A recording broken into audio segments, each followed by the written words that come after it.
The magnitude of a frequency response of an underdamped second order system is 580 radians per second and it peaks to 10 by root 3 at 5 into root 2 radians per second.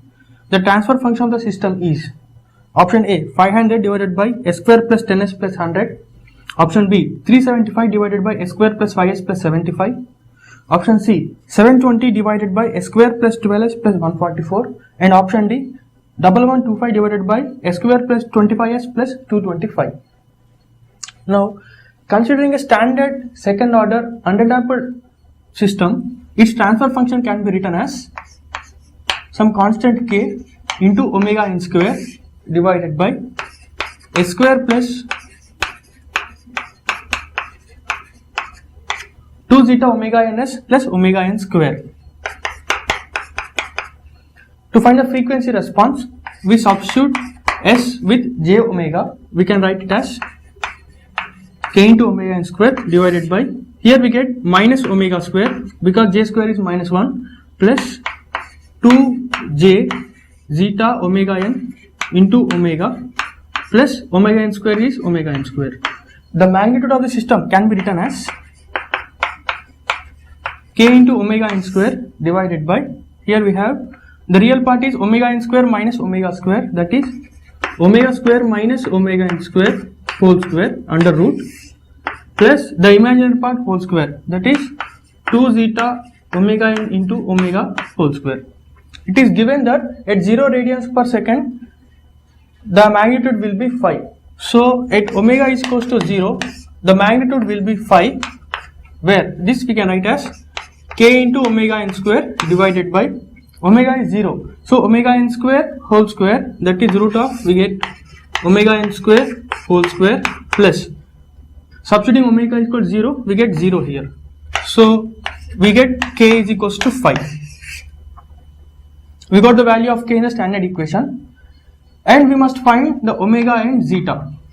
We know that for a second order underdamped system, in the frequency response, the peak occurs at a frequency called resonant frequency, which is given by omega r is equals to omega n into root of 1 minus 2 zeta square, and the frequency at which this peak occurs is given by 1 by 2 zeta into root of 1 minus zeta square. But we have a constant k, so we can write here it as k. So this is the frequency at which we get the peak and this is the value of the peak.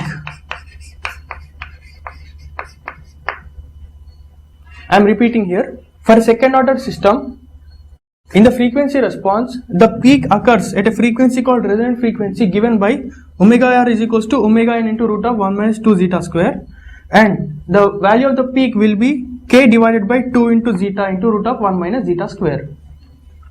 Now from the given values, this peak resonant frequency will be 5 into root 2 and this peak will be 10 by root 3.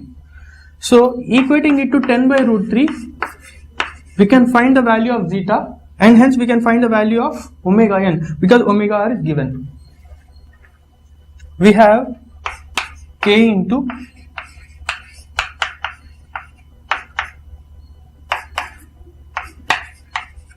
k divided by 2 into zeta into root of 1 minus zeta square is equals to the given peak is 10 by root 3.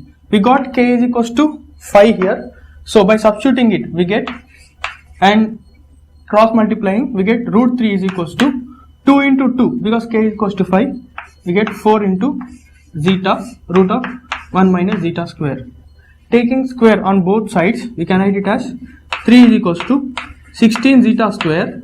This square root will be gone minus 16 zeta to the power of 4. This is the quadratic equation in zeta square, that is 16 zeta square whole square minus 16 zeta square plus 3 is equals to 0. Finding the roots, we get zeta square is equals to minus b is 16 plus or minus root of b square, that is 16 square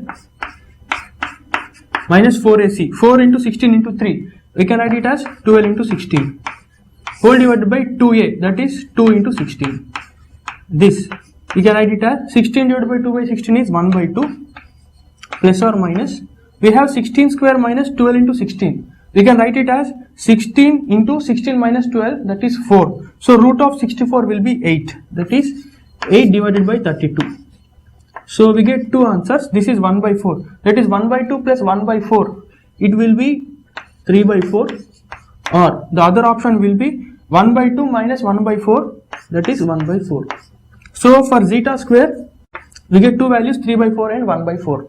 Now substituting the zeta square in this equation, we got omega r as 5 into root 2 is equals to, we need to find omega n into root of 1 minus 2 into zeta square is here 3 by 4 or 1 by 4.